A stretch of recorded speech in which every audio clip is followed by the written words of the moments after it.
What up, YouTube? What up, Twitter? Appreciate everyone joining the live stream. Welcome to today's episode. I appreciate everyone that's in here. Appreciate everyone that has joined the live stream. Make sure you pound that like button and subscribe to the channel if you haven't already. So welcome to the channel. Appreciate everyone being in here. If you're new here, my name is Ropp.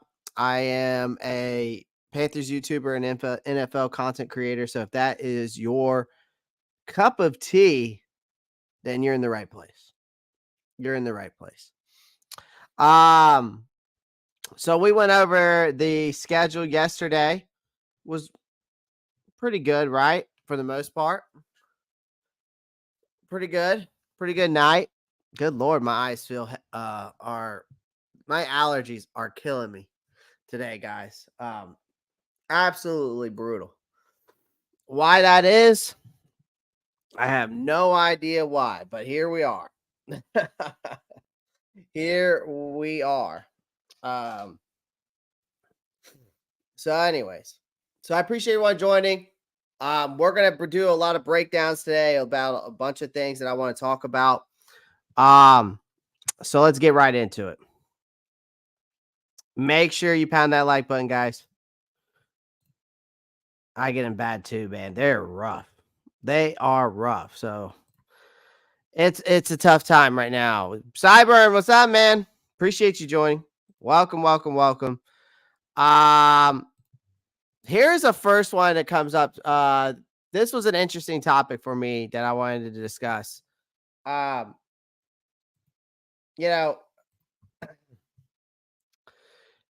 Is the are we sleeping on Andrew Ropp? Okay. Undrafted free agent that we got out of Oklahoma, center out of Oklahoma. Are we sleeping on this guy? Is this a guy that can make the 53-man roster? Does he have the potential to be a starter in the NFL? Does he have the potential to be or does he just have the potential, if he makes the roster, just to be a backup center? Like, are we sleeping on this kid? Or, that's the thing that I've been trying to figure out lately. Like, because again, to me, this kid, all right, I think does have all the potential in the world to be a good center.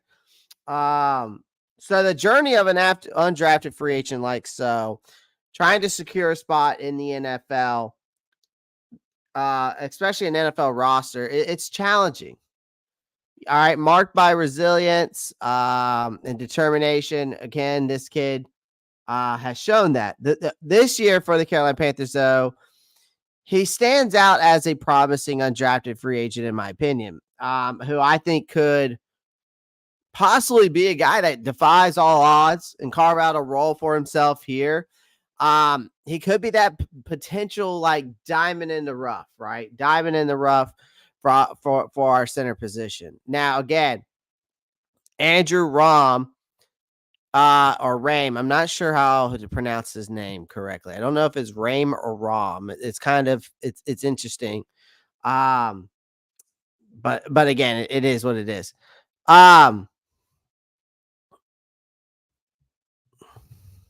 But the center out of Oklahoma has caught some attention from some analysts, I've heard, fans alike as well.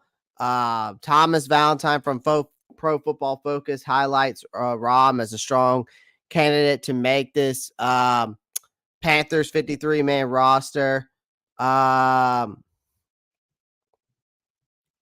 Particularly noting noting his impressive 70.3 pass blocking grade in 2023 from PFF. Now, given the fact that this Panthers team has struggled in protecting Bryce Young last season, I feel like Ropp's addition is seen as a strategic move here to bolster up this offensive line. Now, the Panthers center position has been a complete conundrum. All right. It's been a complete conundrum and in the center position, okay, for us guys. And the Panthers are facing really some uncertainty here in that center position. Austin Corbett was brought into this to try to bring stability, but it comes with a lot of injury concerns and a lack of extensive experience at the center position. You release Bradley Bozeman. The Panthers are in a transitional phase, really regarding this offensive line. Okay, so Ram's primary competition is going to be Brady Christensen, who is receiving reps at the center position despite his limited experience in the role. This lack of a clear front runner allows Rom, however you pronounce his name. I'm gonna call him Rom. I don't care. To secure the spot on the depth chart. All right. His name's Andrews Raw. Andrews Raw Walk. Oh, what's up, Raw Walk? I've never seen you in here. Appreciate you joining. Especially if he can make a strong impression during training camp. I think this kid has it all. Now the thing is that his time in Oklahoma, they saw him stepping into some sizable shoes there of Creed Humphrey. All right, that's a massive. Those are massive shoes to step into. Okay, so despite going undrafted, I think Rom's skill set, potentially upside, have not gone unnoticed. His performance in college, especially,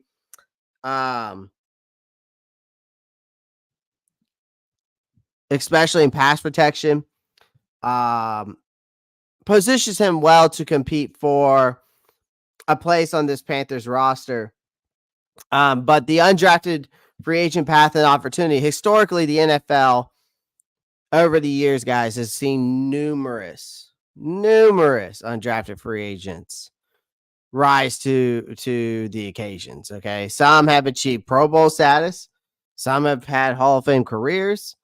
So the path to success for this kid will be is if his ability to be able to adapt to the NFL game quickly and demonstrate. I did spell his name. See, I'm terrible with names, guys. I am so bad with names. Thank you, CJ. I appreciate that. But anyways, now I'm going to have to fix that. I'm not going to fix it right now, but I'm going to have to go back and fix it later. But for the path for this kid lies in the fact that can he adapt to the NFL game? Can he adapt to the NFL speed? Right? CJ's going to make sure he tells me that I spelled it wrong, which that's okay. Shit happens. I misspell people's names all the time.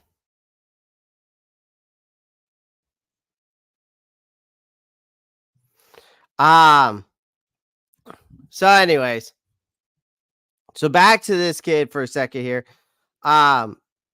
He's going to have to demonstrate that he can be consistent on the field. All right, capitalize on those opportunities presented during training camp. What to watch out for, though, during training camp, which is I think this is going to be another intriguing position to watch out for, is definitely the center position, guys. As this training camp unfolds, I think this kid can showcase his abilities and prove he can be a reliable option at center.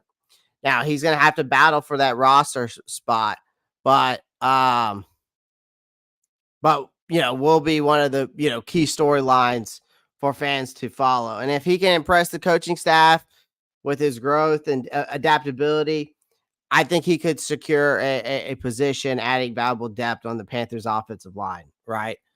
Don't get butt hurt. That's the shit my old lady does.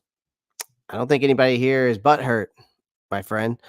But anyways, the journey for an undrafted free agent like this kid, again, will be interesting. I definitely think that the Panthers still need to look into the center position, whether it's going to be through waiver wires, free agency, whatever the case may be. They've got to protect their quarterback. I think that if they can find, and again, Corbett could end up being that solidified center at that position. Okay. He could end up being very, very solid here. But this kid also has a genuine shot to make the team because of the situation he's in, because he came into a team that didn't have a center position solidified. All right. So I want to see his progress during training camp. That's going to be critical. If he can seize this opportunity, I think he could be a crucial part for this Panthers future for the next coming years, right? I think he's our Khalil of the future. I would love that. I would love that.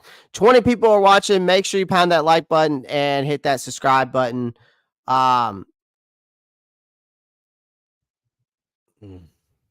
Shane, I'm sure he can. I mean, he probably did it when he was in preseason with the Cleveland Browns, but we'll see. I mean, again, I think we're going to see what this center group's going to have between this kid, Corbett, and Christensen. We're going to see what they really have at the center position.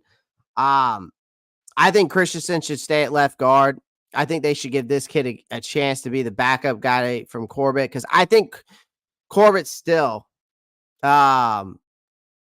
this kid's still going to be probably a rotational piece at best. But again, I think that he can just sit behind Corbett and then maybe he takes over after. But I want to solidify the guard positions. That's more important to me. I mean, because last year most of the pressures came within the left guard and the right guard.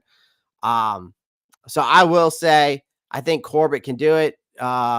He's had at least he's the only person probably on this besides this kid that's had more snaps at the center position, but I can't trust Corbett with the injury concerns I do have for him.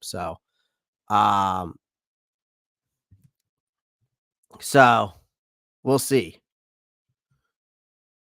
All right, let's move on. All right, so the NFL is definitely disrespecting the Carolina Panthers with this 2024 schedule. I'm gonna be honest with you. I'm gonna be honest. They're disrespecting these guys. Um, the new left guard, forget his name, Damian Lewis. Shane, his name's Damian Lewis. His name's Damian Lewis. So, yeah. But again, I feel like this team is getting disrespected right now. We're the underdog as of right now, but there's two teams in the league right now that are the underdogs of every single game on their schedule. It's the Panthers and the Patriots. Both of those teams are underdogs in every single game on their schedule right now. And to me, with all these schedules unveiled yesterday, I still feel like we got the short end of the stick a little bit after now looking at it.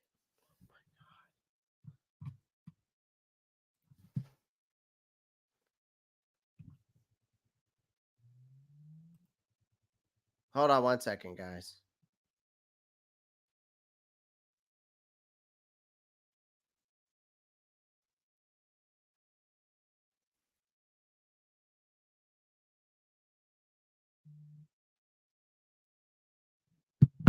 Okay.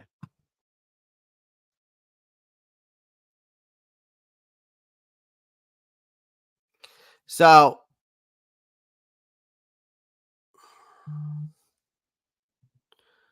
um, and we're the only team in the NFL without a primetime game.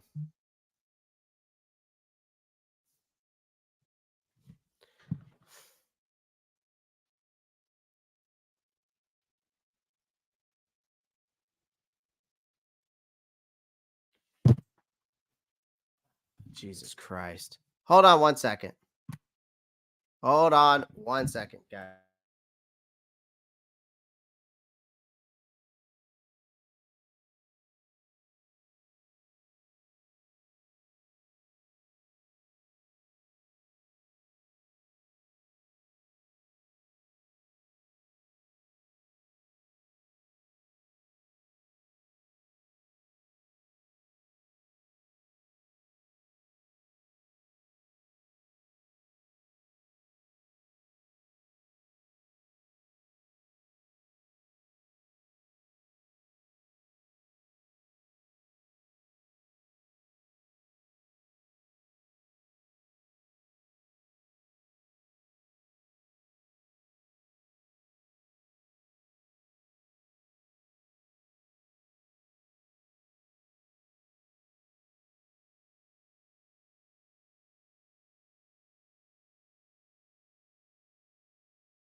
Hold on 1 second, guys.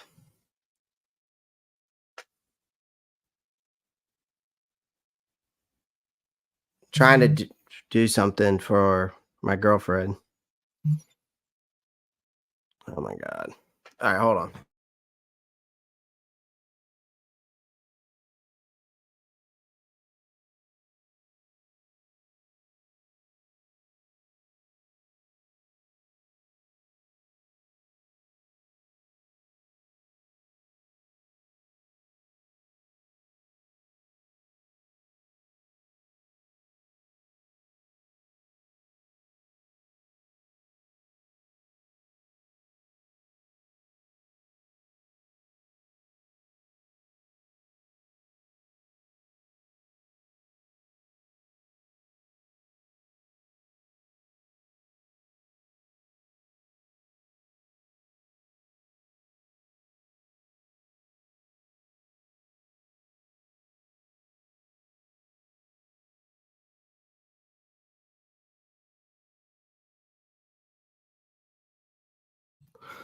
Sorry about that.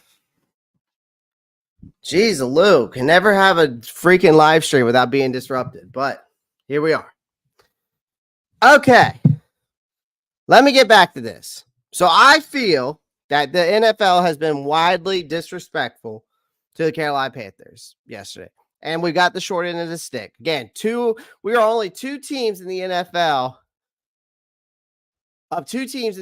that are underdogs in every game in the season. We're also the only team in the NFL that doesn't have a primetime game. By the way, I'm okay with that, because then we get to have a normal schedule week in and week out. We don't have a shorter week. We don't have a longer week. It's the same thing every week, besides the Germany game. But other than that, it's a normal week. We're the only, but again, I feel like it's a slap to the face to our franchise, who's trying to turn things around under a new head coach. All right. But it's a fresh start, high hopes. Sure. We're coming off of a dismal 2-15 season. The Panthers are ready for a fresh start with Canales at the helm. He brings this new energy, a proven track record of revitalizing quarterbacks. Something desperately needs to be done for Bryce Young to turn this thing around, who struggled last year. But definitely there's some exciting matchups, right? You got the New York matchup in Munich. And then, of course, week 12, you're facing the Super Bowl champion Kansas City Chiefs. And they also clash, of course, with two tough NFC East teams. So it makes a schedule for pretty challenging. Okay. Somehow this is the tied for third easiest schedule when you look at it. Given these matchups, to me, it's surprising and frankly disrespectful that the Panthers received no primetime games and then last season they at least had 2 Monday night games against New Orleans and a Thursday night against Chicago Bears. Sure, their performance doesn't warrant much spotlight, but this is a new year, new possibilities. I think motivation to prove the doubters wrong. This should be motivation for the Carolina Panthers to prove doubters wrong, due to the fact of how disrespectful it is that we are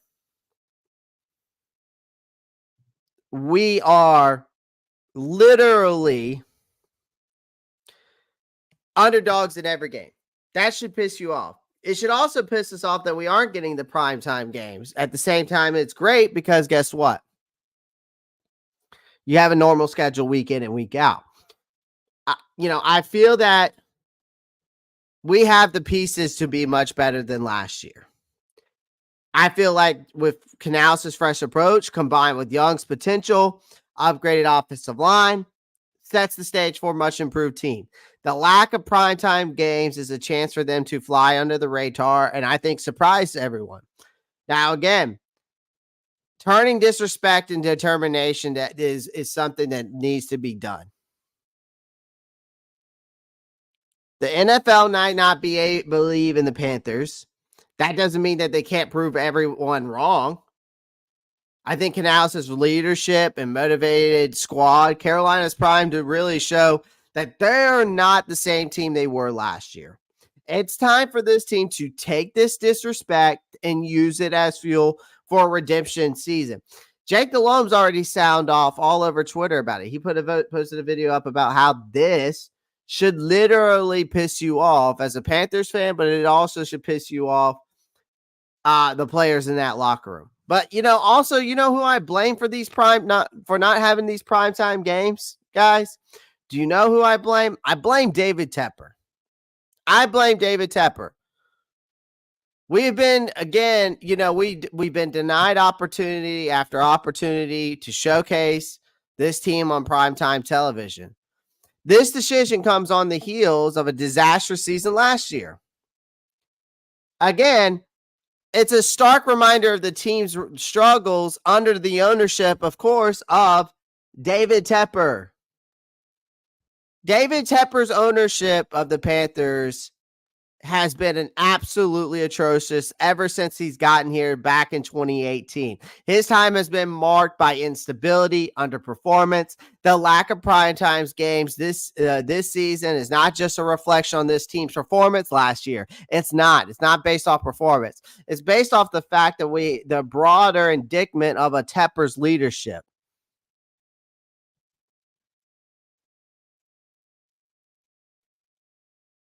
This franchise has been in a state of chaos with freaking coaching changes, Hunger Games, lack of depth on the roster due to hiring incompetent GMs,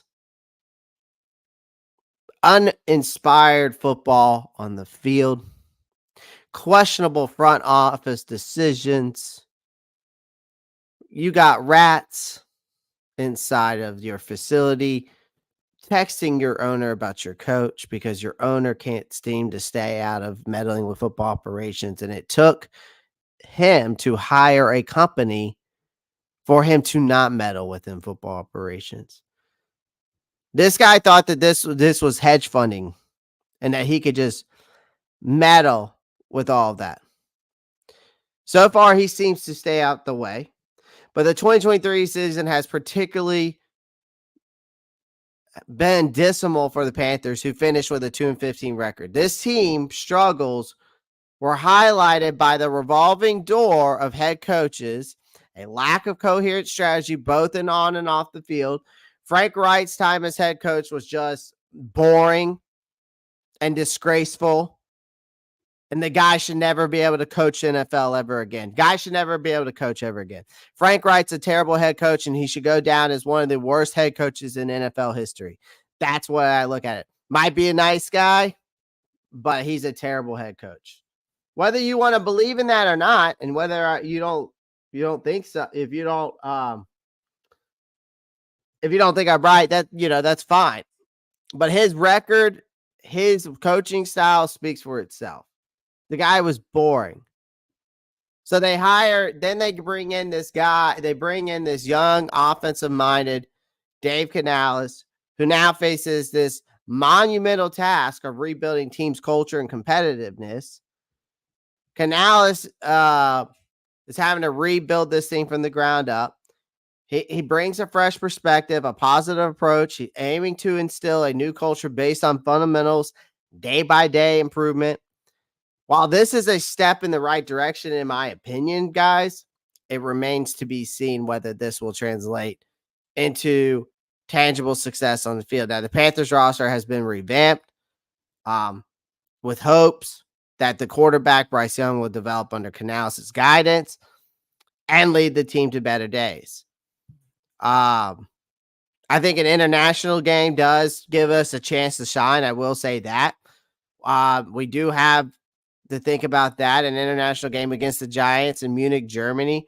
While this game won't be under the traditional primetime lights, it doesn't really offer a unique platform for the Panthers to showcase their progress really to a global audience, right? Really to a global audience. So, I think a strong performance in that game could definitely help change perspectives and perceptions and possibly earning more favorable scheduling in the future. All right. I definitely believe that. I definitely believe that. They just have to do it, right? They just have to go out and do it, and they got to win out there in Munich. I think Munich is going to be a game that they really, really need to win. I also think again, in which we'll go over these games. Obviously, we're going to go over these games. Um,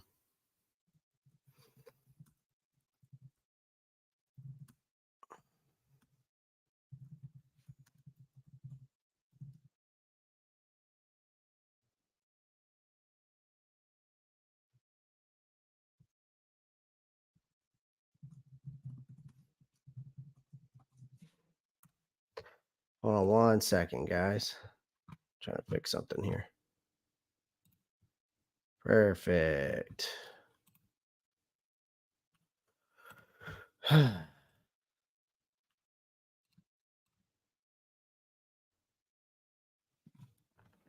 had to fix something on this.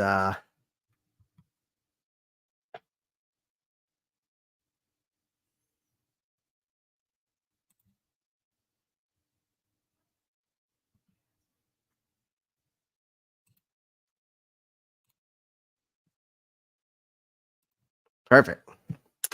But here's the thing: Tepper has promised to step back. Okay, the Tepper has promised to step back. He's promised to from stepping back from day to day football operations, which could be a positive development. It allows the coaching staff and front office to work without interference. However, it will take consistent success on the field to restore this team's reputation and earn the respect of broadcasters and fans alike. The lack of primetime games is a glaring reminder, though, guys. To me, it's a glaring reminder that the Panthers' recent struggles, right, and challenges ahead. Dave Canales and this team, the focus must be on building a competitive squad. They can bring pride back to the franchise if they succeed. Great. Primetime opportunities will follow. The Panthers can begin to shed that label of the underachievements that we've had. Until then, this team and its fans most endure another season in national shadows. We're just again, we are right now the still the worst team in power rankings. We are underdogs in every single game. We are underdogs in every single game that we're in this season. And am I surprised by this? No. I'm not surprised. I'm really not. I'm not surprised by this. But I blame David Tepper for this because of what he's done in the past ever since he's got here. Ever since he's got here, that's who I blame. 30 people are watching. Make sure you pound that like button. If you're watching on Twitter, come on over to the YouTube channel. The link is in my bio on Twitter, so you can click it. Takes you right to the live stream, and that's the best way you can show your support. If you're watching on YouTube, make sure you pound the like button, hit that subscribe button. We've got 11 likes. We got 15 people watching. There's no reason why we shouldn't have 15 likes. We also got 20 votes on the 20 votes on the poll, but only 11 likes. If you can click on the poll, you can click on the thumbs up button. So make sure you smash that like button. All right. That's the best way you can show your support. We should already have 20 likes, just like the poll. There's no reason why we shouldn't have 20 likes, guys. It takes 1 second. That's the best way you can show your support, and it's free. Okay. Moving forward, let's get into this breakdown. So first things first, before I go into reasons why I think we win these games, okay, and why we lose these games, I want to give you a full breakdown of this schedule, okay? First things first, you have a tough start with a new head coach here, okay? First year head coach Dave Canales, he's not getting an easy ride, okay? All right, this team, which had the league's worst record last year, is going to hit the road for the first 2 of their 3 games and 3 of their first 5. So they're facing off against the Saints, the Raiders, and Bears, which means Bryce must handle some hostile crowds early on. On paper, again, like I said, third easiest schedule in the NFL. With opponents combined winning percentages from last year at 46.7%. This might have give the team a break, especially after a rough 2023 season. Now, no primetime games again. All right. This is the first time that we haven't had a primetime game since 2011. I think it's a reflection of the struggles from last season, but again, I think we can also blame David Tepper on that. But the NFL is also being disrespectful. Okay, every team goes through at least 1, 2, 3, 4, sometimes 5 bad seasons. Every team goes through it. Not every season for these organizations are always going to be winning seasons. Okay. But circle if you look at November 10th, right? We're looking at this schedule, November 10th.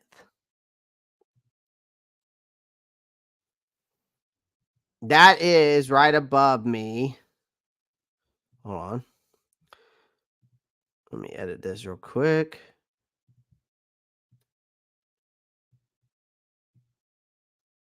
Perfect. Okay. So if we're looking at this from this standpoint, November 10th to me is a revenge game. All right. You need to circle that one on your calendar. Here's the reason why you need to circle that. It's against Brian Burns, your former first round pick, at the Giants in Munich, Germany. You need to circle that one on your list. Another one you need to circle on your list is you need to circle, okay? You need to circle the Bears game. You need to circle the Bears game. I would circle the Giants game. I would circle the Bears game, and I would circle the Washington game. Washington, because, of course, Frankie Louvu, Jeremy Chin are there. New York, of course, because of the Brian Burns situation, but then the Bears. It's going to, if we lose to the Bears, which I think we're going to, it's going to kind of prove a point to the fact that it's something I said last night. We traded up, right? We traded up to go get Bryce Young. Okay? We traded up to go get Bryce Young. Okay? The reason why I say you want to circle that on your calendar is because it's going to tell you what route we should have went. It's going to tell you what route we should have went. Should we have gone the route and been patient and stayed at number 9 instead of trading up for Bryce Young? Or should we have gone the Bears route and kept DJ Moore and swindle and kept Brian Burns and made sure we signed him? And we should have, done what the Bears did. It's going to prove, that game can prove a lot, in my opinion. Now here's a bold prediction for you guys. I'm going to give you a bold prediction, but this is a bold prediction. And this is based off the schedule, okay? And this might be overly optimistic given this recent performance, but this is the third easiest schedule. The roster improvements, winning 8 games, to me, looking at the schedule, isn't out the question. The NFC South is weak, and a few breaks could improve this Panthers' significance. Now, if you look right now, I've got this, and we'll go game by game, and I'll tell you why I chose these games and all that. But I'm breaking it down. Now, I want to give you a little bit more detailed schedule insight. So now looking at this schedule here, okay, I'm looking at it on my screen over here. The Panthers, they got this back and forth start. They're going to be bouncing between home and away games for the first 7 weeks, right? Starting with a road game against the Saints, then hosting the Chargers. The constant travel might make it hard for this team to find a rhythm early on, right? You're going home, away, away, home, away, home, away, home, right? And then you got that daunting late season stretch after week 11, right? You got the bye week. That's a brutal stretch. They're going to play the Chiefs, the Buccaneers, the Eagles, the Cowboys consecutively, all whom were playoff teams in 2023. That part of the schedule will be a true test for this team. All right. So they need to be road warriors. I need this team to be if you want this team to win 8 games and have that bold prediction of winning 8 games, because I'm looking at my poll right now, which is crazy to me. And I'm surprised we even have that much. 52% of you, 21 votes, 52% voted that we were going to win 8 to 11 games. Now, not necessarily saying that y'all believe it's going to be the 9, 10, 11 games, but I guarantee you most of those 52% probably thinks it's going to be 8. I'm assuming. But again, they're going to have to clinch on the road with the late season games against the Buccaneers and the Falcons. And these matchups could be pivotal, determining their fate. The easiest stretch, I think, for them, though, is this. They got the week 7 through week 10. Week 7 through week 10 is the easiest stretch. Relatively manageable. They face the Commanders, the Broncos, the Giants in Munich, a home game against the Saints thrown in there. This could define their season. All right. And with a win, a few, here, dreams of a playoff berth. I just don't see it. But again, you can make a bold prediction saying that. Now, the toughest stretch to me is week 12, right? The Kansas City Chiefs game right after the bye week, all the way up to week 15. You got Chiefs, Bucks, Eagles, Cowboys, all playoff teams. So we're going to have to stack wins early. If you guys think that this team's going to win 8 to 11 games, this team is going to need to stack up some wins early in the season to cushion this tough stretch. Okay. So game by game. Week 1, you got the New Orleans Saints.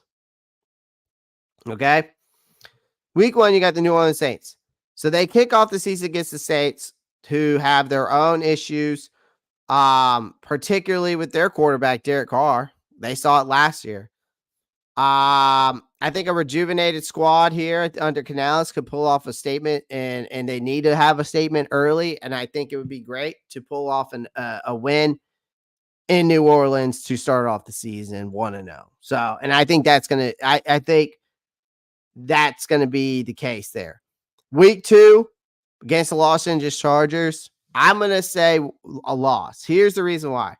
It's going to be a tough challenge to face the Chargers, who's led by a well-coached team, Jim Harbaugh, and a all-pro top 5 quarterback in the league, Justin Herbert.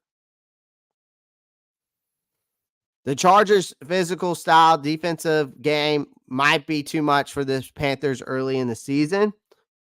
I'm taking the Chargers week 2. I'm taking a loss. I'm gonna give them a loss there. All right. Raiders win. The Raiders are unsettled at quarterback. All right. Given that the fact that that's something that the Panthers are going to be able to exploit, a weakness, that they should secure a win. If Carolina's defense can contain Devontae Adams and our offensive line can contain Max Crosby, right? But that should be a secured win, right? So you're 2-1 after week 3. Okay. Cincinnati, I think Joe Burrow's return, unless something happens and the guy gets injured again, It's going to make this a difficult matchup for the Panthers, but despite a valiant effort, I still think Carolina is going to likely fall short against a strong Cincinnati team with Joe Burrow coming back. So 2-2. Unfortunately, week 5, I have them losing the Chicago Bears. You're facing a Caleb Williams, a revamped Bears team, Keenan Allen, Rome Meduzier, Cole Kmet, DeAndre Swift, DJ Moore. You know, it's tough for me to pick the Bears, who also revamped their defense. It's hard for me to pick the Panthers over the Bears. It's very hard. You're playing on the road against a team with a dynamic quarterback who everybody is saying could be the next Patrick Mahomes. But this guy could probably end up looking like the next Patrick Mahomes because he's coming to one of the best situations any rookie quarterback has probably ever gone into. He's got a massive, solid supporting cast, and it's going to result for us a loss. So you're going to be 2-3. Falcons, week 6, it's a loss. They got a way more stable quarterback situation. They got a solid roster. The Falcons definitely edge out the Panthers. I think it's a closely contested divisional game like normal, but I still think with the Kirk Cousins experience, they get the dub. Washington Commanders, I think it's a win. I think with the Commanders trying to adjust to a new leadership under Jaden Daniels, the Panthers can capitalize on that situation and secure a win on the road. All right. Denver Broncos, I got a win here. The altitude definitely presents a challenge in Denver, being at Denver, but the Panthers can put the pressure on Bo Nix. They control the game. They'll have a good chance to win. I don't like Bo Nix. I don't think he's a franchise quarterback in the NFL for years to come, unfortunately. And it's unfortunate for the Denver fans. New Orleans Saints, I think that we'll lose that one. Even though it's at home, I still think we split the series with the Saints, and I think that's the most likely. Despite their struggles, I still think the Saints might find a way to beat us this season. I think they beat us at home in week 9. Okay. You could say we lose week 1 and we beat in week 9. You can make the case for either or. All right. You can make the case for either or. Guys, make sure you pound that like button. All right. Now, the Giants in Munich, Germany. I think the Panthers will look to shine on an international stage. I think they have to win this game, and I'm going to take them to win this game. There's a lot of questions still around Daniel Jones. I think Carolina takes advantage of that. They secure the win. I just don't see how you can pick the New York Giants. I think Daniel Jones is absolutely atrocious. They might have a great defense. I just don't see the Giants being there. Because Saquon Barkley gone, and that's what was when Saquon was there, that was all their offense was. They only added Malik Neighbors, and then who else did they have to throw to? So, and then who's running the ball there? I just don't see how anybody could pick New York in that game. I just don't see it. Kansas City, that's a loss. All right. You're facing the defending Super Bowl champions. All right. Patrick Mahomes and Chiefs will likely be too strong for us. Okay. I'm going to be honest. Tampa Bay Buccaneers, week 13. All right. At home. I think it's a win. I think with Canales' inside knowledge of the Buccaneers, I think the Panthers can break their losing streak. All right. Could break. Well, it's not a losing streak, but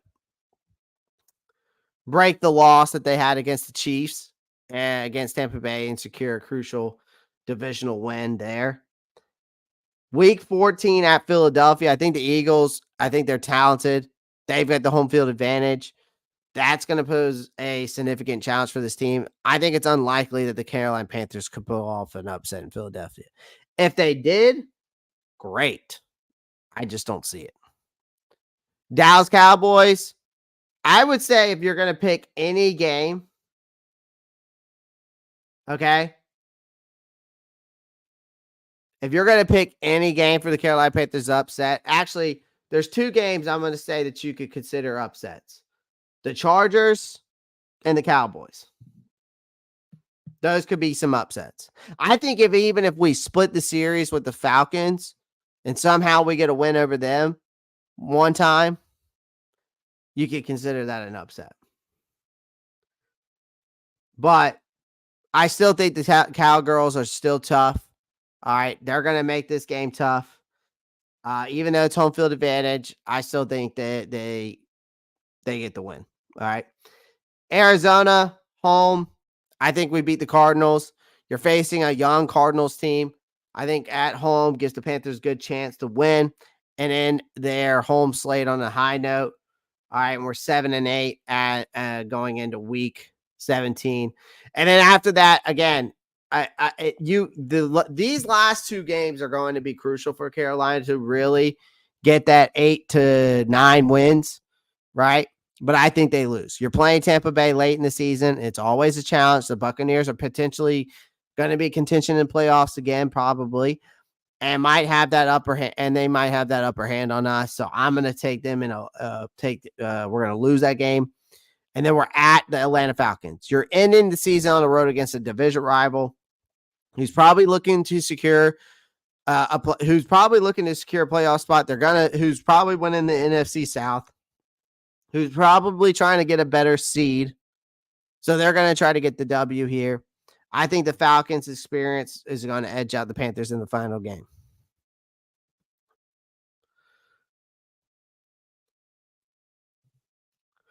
So to me, 7-10 record, I think would represent a significant improvement for this team, considering their dismal 2023 season. While there will be growing pains under the new head coach, the foundation for the future success seems to be in place. What's up, broski? What's up, DC Gambler? Appreciate y'all joining the live stream. 31 people watching. Make sure you pound the like button. Hit that subscribe button. I appreciate everyone being here on this beautiful Thursday. How's everyone doing today? So that is my record prediction, guys. That is my record prediction.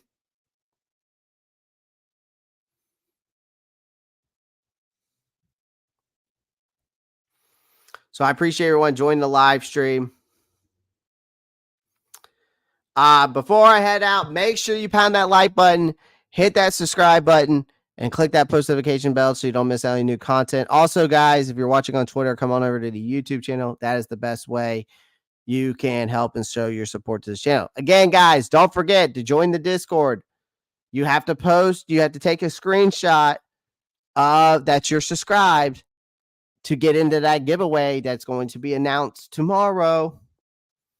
So if you want to get into the Xavier Legette jersey giveaway, that is going to be announced tomorrow. That I'm going to do it live. All right. I'm going to do it live. So make sure you join the Discord, take a screenshot that you're subscribed, and then you post that screenshot into the Discord, and you're going to put it in the once you join the Discord, you'll see a jersey giveaway channel in the Discord, and you'll be able to post it in there. All right. It's not that hard. All right. It's not that hard. All right. So 7-10 is my early prediction. As you can see, if you're looking at this again, 7-10 is my record prediction for the Carolina Panthers. All right. And I broke it down for you each and every game by game. 7-10 is my final record, and I'm sticking to that. 7-10. Last year I said 10-7, so I'm going 7-10 this year. And it's funny, the year that the year was 2004, I think it was. The Carolina Panthers went 2-15. After that, they went 7-10. So maybe history repeats itself. So, but I went game by game, broke it down for you guys. So I hope you all enjoyed that. I'll definitely tomorrow too with the giveaway. There will be a live stream tomorrow. I think I'm gonna do our division rivals, and I'm gonna break down their schedule, and I'm gonna break down. I'm gonna break down their schedule and tell you who I think they beat, and what I think their ceiling and what their floor is, because we definitely need to look at our division, our divisional rivals, right?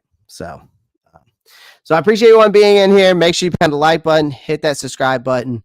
Um, Keeping it short, keeping it sweet today. Appreciate everyone joining. Um, and I will see y'all tomorrow. Have a blessed Thursday. And as always, guys, y'all know what to do. Keep pounding. Peace.